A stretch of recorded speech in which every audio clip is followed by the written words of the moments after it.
Welcome to the Sheridan Report, brought to you by MyBookie.AG. To find out more about MyBookie.AG, you can go to gruelingtruth.com, click on the MyBookie.AG banner at the top of the page. It'll take you to the site, and by going through us, you'll get up to a $1,000 cash back bonus on your first deposit. I am your co-host for the Sheridan Report, Mike Goodpasser. Right now, I'd like to welcome in the man himself from the Sheridan Report, Bobby. And, of course, his last name is Sheridan. How you doing, Bobby? Hey, I'm doing great. And, Mike, I just enjoyed your Surviving Advance show so much. I had never heard Gary Burley speak, and I know he's been a previous guest on your show before I really was listening much to the Grueling Truth. And you told me privately that he was outstanding, and he came through, and I just loved his positivity and did not know his story, and it was really, really interesting to hear him. Yeah, and for anybody that doesn't know, Gary Burley played for the Cincinnati Bengals, played on the first Super Bowl team for Forrest Gregg, and today he joined us to talk about Forrest Gregg, but also to talk about his recent kidney transplant that he got. And, I mean, from cancer to then the kidney transplant, was told he was going to die, and Gary is still alive and kicking, got a new kidney. And he's a great interview, and you can find that on the gruelingtruth.com also. If you're listening through the Spotify or anything you're listening through, just go back one show, and you'll find the Survive in Advance for today. So what do you got tonight, NBA-wise, Bobby? All right, Mike. Well, we'll start with the NBA. You asked for it, so we'll go there. There's two series that are let's backdrop for a second here. The NBA is really down to one series that, could go either way, and that is the series that will continue tomorrow with the Spurs and the Nuggets, and it goes back to Denver tomorrow. The series is all tied at 2, and that's kind of a coin flip. I mean, the Nuggets have the edge, with the 2 games possibly at home of the 3, but tonight's game will be huge, and the Spurs have already won at Denver, so tomorrow night's game. But we got the other series that are all kind of wrapping up. They're either going to be sweeps or 5-game deals, and it's been 12 years since the NBA playoffs first round has gone through, and there hasn't been an upset. 12 years. And it's looking like, unless the Spurs beat the Nuggets, that'll break this year with all the top seeds winning. So we'll see what happens. That takes us to tonight, and that's all that really matters is tonight. And the last game is the Rockets and the Jazz, and we've been on this series pretty strong. We've touted the Rockets' ability to win the Western Conference, and they took care of the Jazz in Game 3 on the road, and we said that the other night, Mike, and we said it because they had won twice at Utah last year, and we thought that, okay, they're going to go there and be ready to play and win and get going against the Warriors. And even with a game that Harden, did not do his typical James Harden stuff, they're just so good and can do so many other things, especially defensively, where they were able to win that game. But we're going to be off this game tonight because they've taken the line from getting 2.5 points in that Game 3, and now they're giving 3 points. There's a 5.5 point difference. 3.5 on my bookie. So a 6-point difference. And so it really takes us from betting on the team that we think will wrap up the series.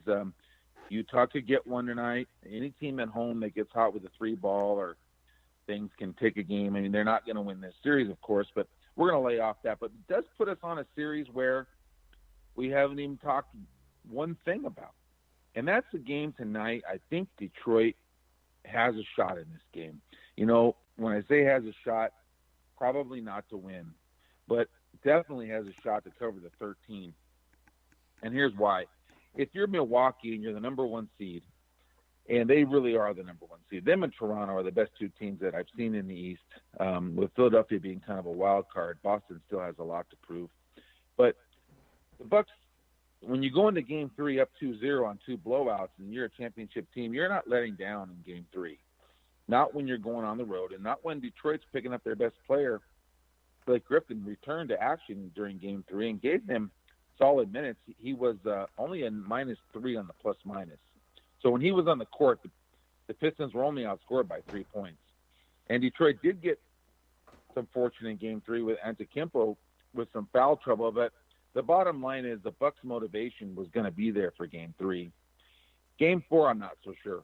They were able to still win by 16, even with those factors. And it's going to be a sweep.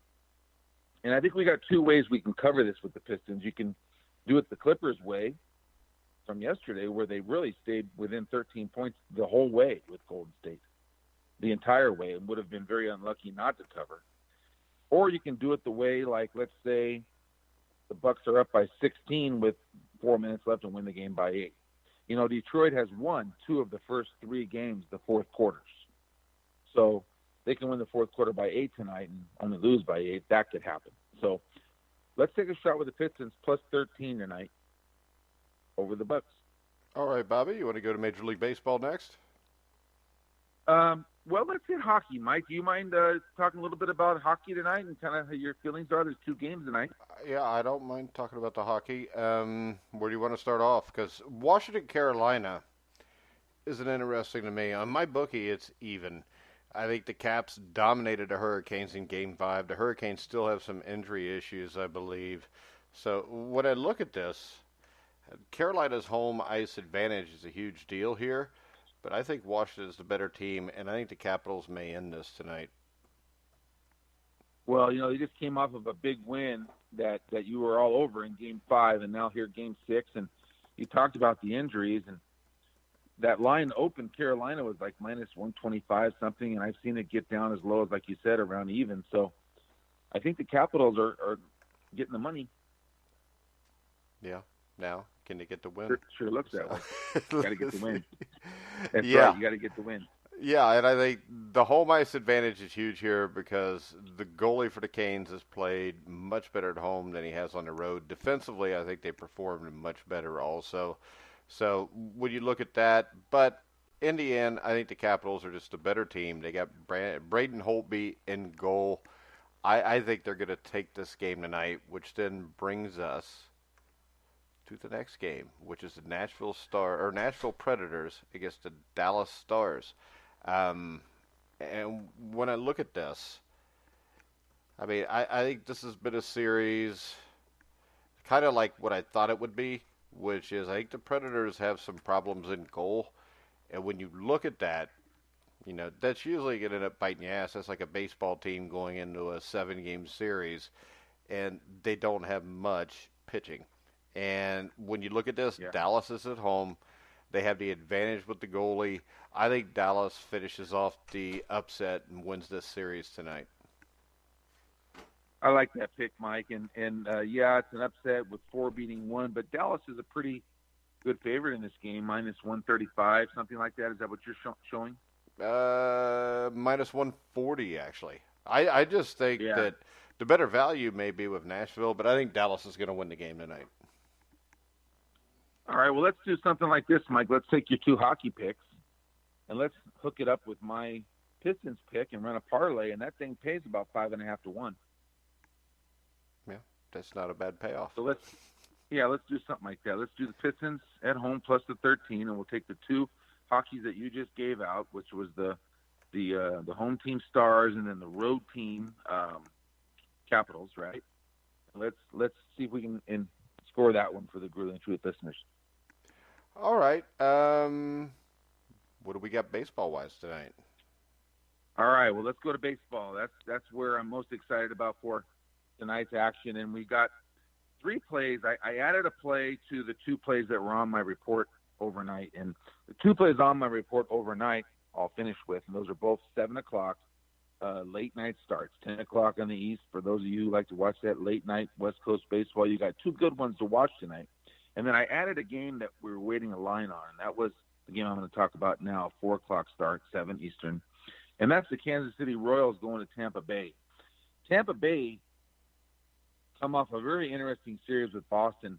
Boston has started the year with not much pitching, like you just talked about. You take the world champs, and you give them one of the worst starting and relieving ERAs in the first 3 weeks of the year, and that's what you get. You get an 8-12 record or whatever they were, but the champs are still the champs, and they went on the road to Tampa Bay, and they kind of showed that they still got some life, and they took that series over Tampa. And Tampa Bay now stays home, in Kansas City, who just came off of playing New York and playing very solidly against New York, now comes and sends their best pitcher.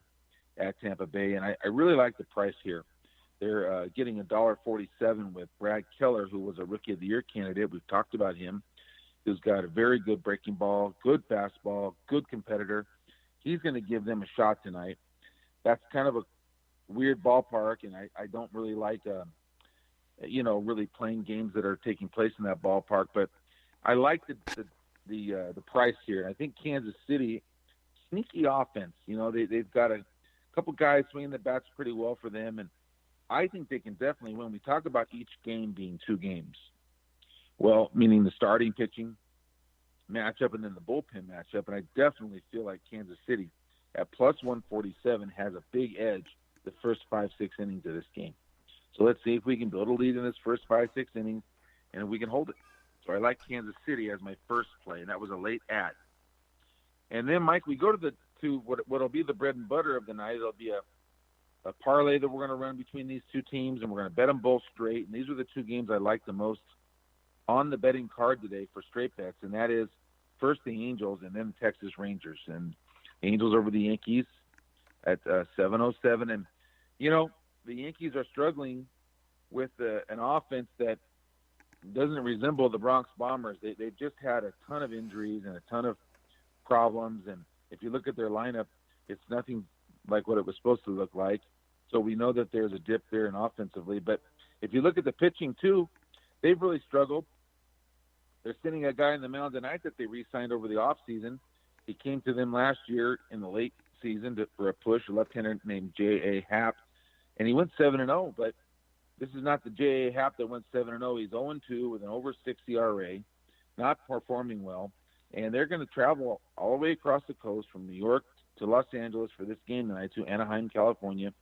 And the Angels, their lineup, in the middle with Trout and Simmons and Pujols, that's going to look a lot more Bomber-like than the Yankees lineup. And I definitely think the Angels, have a really good opportunity in this game. And Matt Harvey has not been a pitcher that you really want to be backing. The stuff seems like it's there, just not the results. But I'm going to give him a shot tonight. The Angels are 5-2 outside of the division, and they're 5-12 within the division, something along those lines. And although I think Brad Ausmus is a good coach and going to be wind up being, I think, a good hire for them. I think he fits their temperament. I don't know. He ran. That's the first spring training he ran this year. And Mike Scioscia was always known for running a really, really tight spring training from his days with the Dodgers, and he brought that to Anaheim. And I think the Angels did not come out of the gate quite ready to go, especially within the division, and that's why you see that record. But I think tonight they can get that win at home. All right, Bobby. And let's go to the last. Give us more, Bobby. Come on. I will. I'm sorry. Sometimes I get going, but I think the fans need to know and kind of get an understanding. Well, okay, now the last game, this is my top play. This kind of combines a nice price with a very solid take, and that's the Texas, and that's what we're looking for when we're betting baseball, is the value and solid, getting the best dogs on the card. So this is the best one. This is the Texas Rangers tonight, and they're throwing a guy named Mike Minor, who is fantastic. This is a guy before the season, when you're looking at a team like Texas, who is probably going to be a team selling at the break, even though they're 12-8 right now. They're gotten off to a really good start. They've totally outplayed Oakland in the start of the season. Texas is 12-8 and playing well in a lot of facets, but they're a team that's probably going to be selling. And Mike Minor is a guy that's already getting scouted by some of the teams that are going to be in the hunt for the World Series, that are going to need to add a great starting pitcher. And this will be one of the guys that you'll be hearing about, Mike Minor, throwing the ball extremely well. He comes off of a complete game effort over the Angels. He's take away his first outing. He's been just unbelievable with his next 3, and he's going to give Texas a quality start tonight. And you look at Oakland, they're really struggling swinging the bats. They just got swept by Toronto. They lost, they split a series, a 2-game series with Houston. They were lucky to win the game that they won. They're not scoring runs. They're not hitting the long ball. They're not getting the great starting pitching. They're not able to really get to the back end of their bullpen, which is their strength. So they throw Trinan yesterday in a loss, down 5-3 in the last inning. They throw him to keep it there. And so they're not getting save opportunities for him, and they might not tonight because the pitching matchup tonight completely favors Texas. Oakland's calling up a guy named Chris Bassett, who had Tommy John surgery in 2016 and is fully healthy now, but did not break camp in the starting rotation. And they're bringing him up due to an injury to their starter tonight, who's on the DL. So, I like Texas in this spot, and this is a quality play tonight at plus 132. All right, Bobby, you want to go ahead and go to On This Day? Well, before we do, Mike, let me give you my 3-team parlay. We won't talk as much about every game, but let me just give you the bet because this bet will I can't believe I forgot the 3-team parlay. That's my favorite part of the show. It's not my favorite because it's lost money so far. The return on investment is a negative. Well, not mine either, but it's my favorite one to bet, so it makes it more exciting. Very much. So let's get 3 favorites that we're going to hook together because this thing will be a positive return on investment before the year is out. Believe me on that. And the play I got tonight is I got the 3 favorites I think you're going to hook up tonight, and then mix and match. We've talked about that. Will be the Pirates, the Mets, and the Cardinals, and those all start in the 4 o'clock hour. Pirates, Mets, and Cardinals, Mike. That's it. I won't go into too much detail on those. Just you got them. All right. On this day? On this day, very good. We have some boxing ones today, Mike. And on this day, the one I want to hit is there's 2 or 3 we could choose from, but 1994 kind of got my interest the most. Michael Moore beats Evander Holyfield in 12 rounds for the heavyweight title. Yeah, and Michael Moore was a guy who was a great light heavyweight. I think he knocked out everybody he fought at light heavyweight, moved up to heavyweight, had a great fight with Burt Cooper. But after defeating Riddick Bowe in a closely contested rematch, and I think that was in 93, of course, once again, Evander Holyfield was the champion. And he fought Moore, and Moore beat him by a majority decision. And I think the thing that swung the fight was in the second round, Holyfield knocked Moore down. And Judge Jerry Ross still scored the round even at 10-10 instead of 10-9. If he'd have scored the round that he knocked him down in 10-9 for Holyfield, Holyfield would have actually had a majority draw, which means he would have kept his title. But the thing that stood out to me was this, is Holyfield was hospitalized after the fight for dehydration and a rotator cuff injury. While they were at the hospital, they found a kidney bruise. And that was basically his big downfall there. And it was soon found, he was soon found to have a heart problem because his lungs filled due to his heart not being able to pump the fluids out. As a result, he announced his retirement like a week later, and that retirement only lasted for a year, and he came right back. And this kind of brings us to the steroids issue we talked about. I think it was on Saturday's show, and of course me and Jeremiah did a show on it Friday night about, steroids and Tiger Woods, who I think there's no doubt has done steroids in the past and probably contributed to the back problems. Usain Bolt and his problems. Of course, Peyton Manning and the HGH sent to his wife. But Holyfield is a guy who, when he became a heavyweight, I think it's obvious, if you look at pictures of him from 1988 compared to 1994, that, he was on something. And I think that very well could have contributed to the heart problem. Now, he said that he went to Benny Hinn, who was a faith healing doctor in Atlanta. He's also a scam artist because there's really no faith healers. But Benny Hinn put his hands on him and supposedly cured Evander Holyfield. I think what Evander did is he stopped taking those steroids and took something else that didn't affect his kidneys and his heart. And, within 2 years after that, he's knocking out Mike Tyson to be the heavyweight champion again. Moore actually went on from here to lose his title to George Foreman. He had a shot to fight Lennox Lewis. He figured he would take more money to fight Foreman, and Foreman was a safer bet. Foreman knocked him out in the 10th round with one shot. And then actually Holyfield and Moore would fight again in a rematch, I think November of 97. I think this was after... I think it was after the first Holyfield-Tyson fight. It might have been the second. But they fought a rematch, and basically Michael Moore had won the vacant IBF heavyweight title after defeating Axel Schultz in Germany. And Axel Schultz was a guy who had fought George Foreman for the lineal championship a year before that, and most people thought Schultz won, but you're not getting a decision being a unknown German coming to the United States to fight Big George Foreman.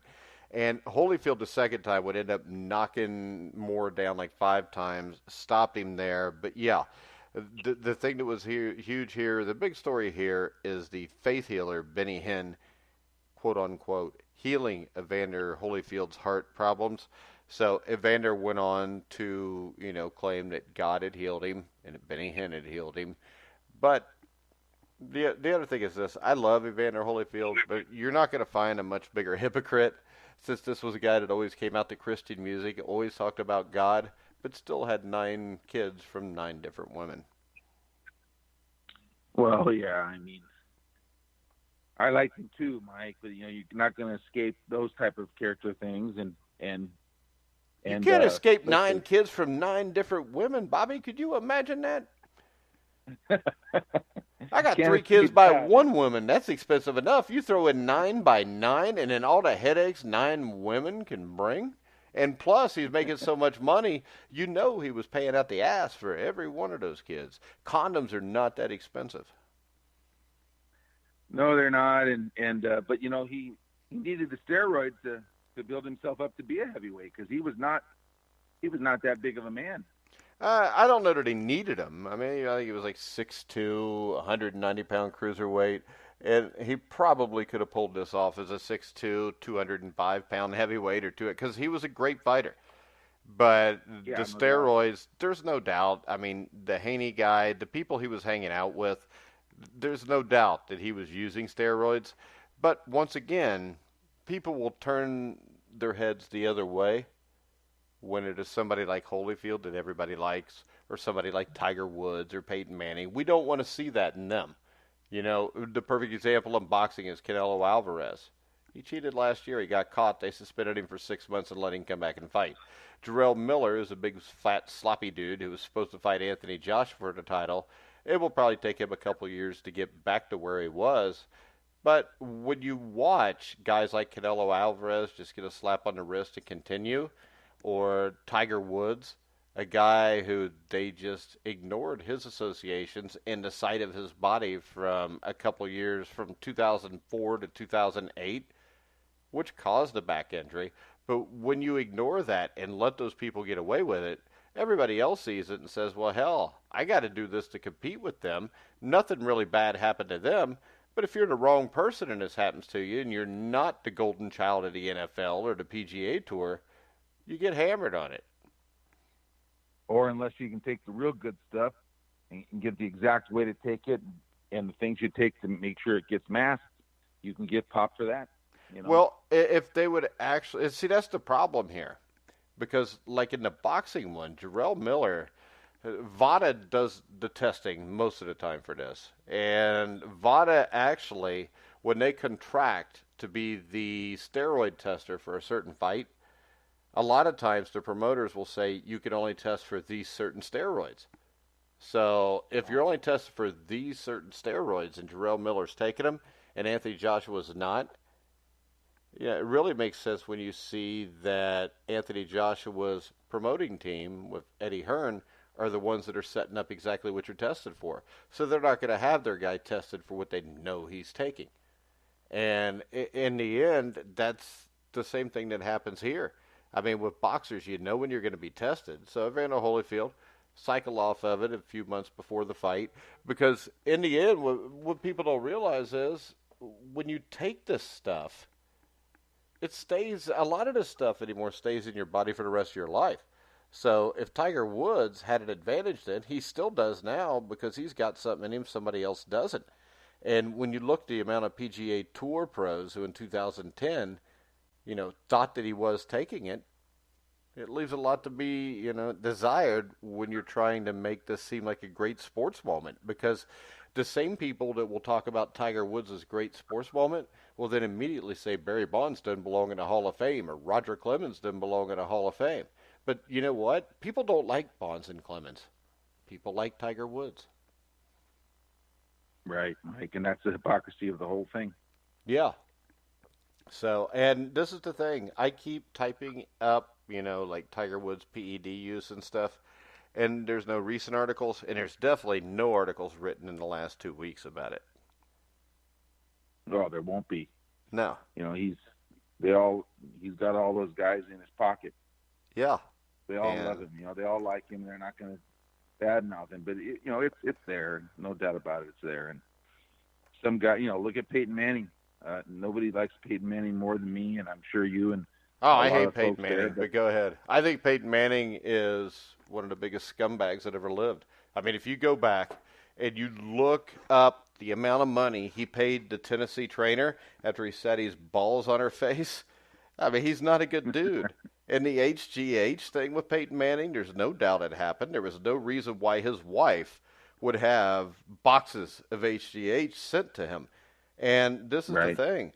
I'd have no problem if he came out afterwards and said, yeah, I did it.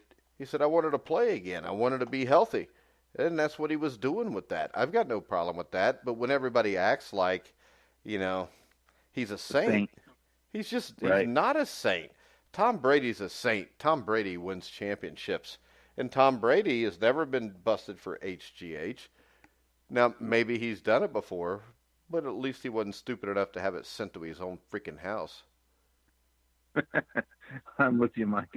I never thought I would, because I just always been a Colts and a Manning guy. But you're right. I mean, you got to say how it is, and I respect that more than anything else. Calling it like it is, and especially and then Holyfield, did he come back off of this loss, and he became a champion after, right? I mean, yeah, he beat Mike Tyson after that. So, I mean, what you had was a year after this happened, he came back and he beat Merciless Ray Mercer, who, if you like Merciless Ray Mercer, he was on the Ringside Boxing Show, which you can find on thegruelingtruth.com. That was on last night. And, I mean, Ray Mercer was a hell of a fighter. He goes life or death with him for 10 rounds, beats Mercer. And then he fought a guy by the name of Bobby Ches, who used to be the light heavyweight and cruiserweight champion of the world. And he did not look good against Ches. And since he didn't look good against Ches, they decided, well, now Mike Tyson can fight him, since Mike Tyson's probably going to beat an old washed-up Holyfield. And then Holyfield comes out, has the fight of his life, beats the hell out of Tyson, beats Moore a second time, beats the hell out of Tyson again, making Tyson bite him and quit, basically. So... yeah, that's amazing how his comeback was. And I just remember watching it thinking, I thought he was supposed to be like dying 4 years ago, and he's still looking like incredible.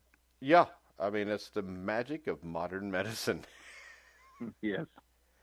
And if he hears this, I apologize. I have talked to him before, and I'm trying to get him on the show. But, all right. But all righty, are going to big week for the network. You guys have your live draft show coming up. That's Thursday, right?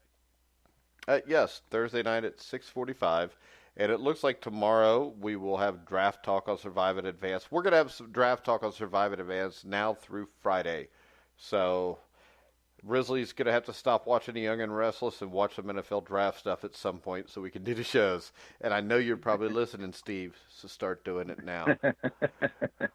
Well, he'll get ready. He loves his Colts, and the Colts always come up with some good picks. Let me tell you, their GM, the way he does a pretty damn good job, the way they got it working now, and there's no reason to go out and spend all this money, even though they got it. They can just keep having these good drafts and bringing the right people in. It's going to be a good week for the Colts, I think. Yeah, because I think there's a couple wide receivers in the draft they could get in the first round that would fit what they do perfectly. And also, we got Inside Boxing Daily tonight, Survive in Advance tomorrow, and then tomorrow at 2, Bobby, we have a special show because we have a huge hockey game tomorrow night, little hockey night in Canada, as the Toronto Maple Leafs will travel to Boston to take on the Bruins to try to finish off the upset in that series. So I haven't really looked too close at that yet, but we'll have a take on that tomorrow for anybody that might be interested in some Maple Leaf hockey tomorrow night. Absolutely. It's going to be huge, and look forward to that series. I thought they were going to win that at home, They didn't. So let's talk about how Game 7, how we think it might go tomorrow. Yep, so you can catch us tomorrow, same time. We'll be live at 2 o'clock Eastern on thegruelingtruth.com, or you can find us live on Spreaker. You can follow us at Grueling Truth on Twitter, so whenever we go live, it'll be posted there. You can click the link and hear us that way also. Remember, you could also pick up the Grueling Truth app on Zeno Live Radio or the iTunes Store. There's actually two separate apps. Pick the one with the better banner. That's the newer one.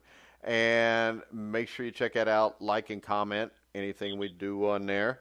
And we appreciate everybody for listening. Follow along. And we will be back tonight at 11 with Inside Boxing Daily. Tomorrow, 2 o'clock, Sheridan Report, little Maple Leafs, Boston Bruins pick. Wednesday night, we'll have a Cincinnati Bengals draft preview show with former Cincinnati Bengal Joe Kelly and myself. And then, of course, that will all culminate into Thursday night at 6:45 Eastern, live on thegruelingtruth.com. The live NFL draft show where we'll have Matt Minnick, former college football coach and a writer for Cincinnati Jungle. We will have from the Niners Empire, Matt Andrew-Scavage. We'll have from the FF Faceoff, Anthony Servino. We'll have from his bedroom, Steve Risley, and, of course, myself. And we'll have a bunch of special guests also. So make sure you check us out then. You can hear all of our shows on iHeartRadio, iTunes, TuneIn, Spreaker, Stitcher, Spotify. Wherever you find sports podcasts, you'll find The Grueling Truth. So for Bobby Sheridan, I'm Mike Goodpaster. You've been listening to The Grueling Truth, where the legends speak.